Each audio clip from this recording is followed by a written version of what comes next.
salary you'd like to have, and then also the hours that you'd realistically like to be at in the next 5 years.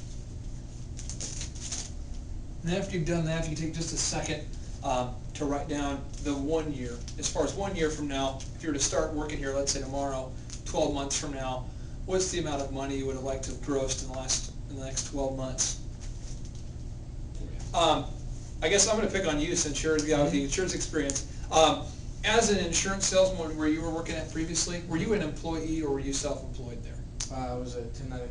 1099? Okay. And just make sure we're on the same page, guys. On your handout here, it shows you the discussion of the 4 different vehicle types. And basically, what we're going to talk about is the different vehicles and what Farmers is and what it isn't. The first thing is the employee, and I'm just going to get your perspective from this. What do you guys feel would be the benefit of being an employee as opposed to being like self-employed, 1099?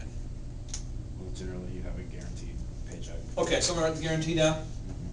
My background, just so you guys know, I gave you my card, but I started the DJ business out of a dorm room when I was 18 and worked for Kirk to kind of help do overviews for him because he's very entrepreneurial and he likes to kind of gather entrepreneurial people to work here.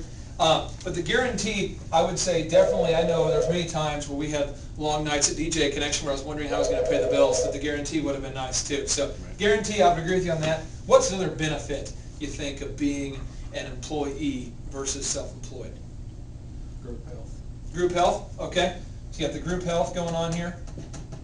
Okay. Anything else you guys can think of that would be, I think for me the hours, if I had to write down something too, I'd say the hours are pretty sweet because I know a self-employed person, the 40 hours is kind of a joke, you know, we'd have 40 hours by Thursday or Wednesday. And what's the negative about being an employee from your guys' perspective? Maybe the drawback of it. Sometimes that guarantee's not enough. Okay, so put maybe not enough money for it. Okay, so I'm gonna put maybe a money cap on it. Okay. Inability to make more anyway. What else do you feel like is a negative drawback of the employee concept? Working for somebody else. Working for somebody else? Working for the man? Okay, let's see. So working for someone else? Someone else, okay. What else do you feel like is another drawback? Anything else you can think of? Several caps. Caps? And can you kind of describe that? What do you mean by that? Being in the insurance business, if I want to go make $250,000 next year, there's nobody to stop me from doing that except who would do it. Okay, so no caps. Employee, you really have to wait for other people to allow you to be successful a lot of times. I would agree with that. I would agree with that. So the caps would be a negative, okay? So everybody got this? I just want you guys to write down kind of from your perspective what you feel like the benefits and negatives are, because that way, at the end of the night, when we're kind of talking about everything, you'll have kind of an idea of where you'd like to be there. So employees, the first one here. Moving on to, what did I do with my eraser? Did I throw my eraser? Here it is. Moving on to the self-employed side of things. What do you guys feel like would be, let's say, the biggest drawback to being self-employed? Kind of the negative aspect of being self-employed.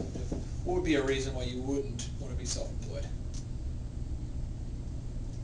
There's comfort with being an employee. Okay, so we're going to say lack of comfort here, or lack of maybe just kind of like a security on it. Lack of comfort. Okay, what else do we have here? Your risk is much higher. Your responsibility is much higher. Okay, risk. Okay, what else? Anything, Ben?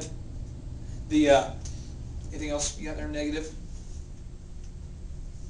What's the positive? What's the benefit in your opinion? Like from your guys' perspective of being self-employed? I know some people wear it like a badge of honor, but at the same time, if you have a bunch of write-offs, it doesn't really matter if you're not making anything. So what's the benefit? Freedom, flexibility, income. Okay, so the income, the flexibility, and what's the big one? Like, the main reason why I get excited about this. Like, what's the main benefit of being self-employed? You're your own boss. You do what you want to do. Okay, your own boss. Your own boss. I'm going to say this one here, and hopefully you guys will write this one down. This is the one I hope that hits home with taxes. That's the big deal. That is the number one reason why I, having started a DJ business, I used to do construction, and I worked at a call center, and I worked at Target, and all these exciting jobs, but I could never go back to this system. Like, I'm a 1099 tonight. I'm always a 1099. I cannot ever go back because of the tax situation. And I'm just going to give you a real example here. Let's just throw out a realistic number. Let's say that you leave tonight and you do want to be self-employed. So let's say you decide you want to go work somewhere else, but you want to be self-employed. I don't care where it is. We'll just call it, this is self-employed here. On the other side, this is the employee side. Now if you start off as a self-employed person, and let's just be realistic. Let's say you're not the most amazing salesperson in the world, but you're able to do a decent amount. Let's say you make $40,000 a year over here, self-employed, okay? Let's come over here, say you make $40,000 a year self-employed. Most self-employed people, if I were to ask you, if I went up to you, Jeremiah, and I said, hey, how much do you make a year? And your income was 40, most self-employed people are a little bit more in tune with what they actually make, and they'd go, oh, I make $27,000, because they're going to tell you what they make after taxes. Where most employees go, I make 40. They don't really think that way. And the problem is that when you go apply for a car loan, you get a house loan, whatever you do, they always factor it in based on this. So you don't really have 40 to spend, it's just that's what you're told that you make. So under this system, John, my fact checker, what exactly, the percentage roughly is about 30% is what we're going to pay right here, okay? So 30%. So if you paid 30% taxes on this side, we'll go with minus the 30% here for you.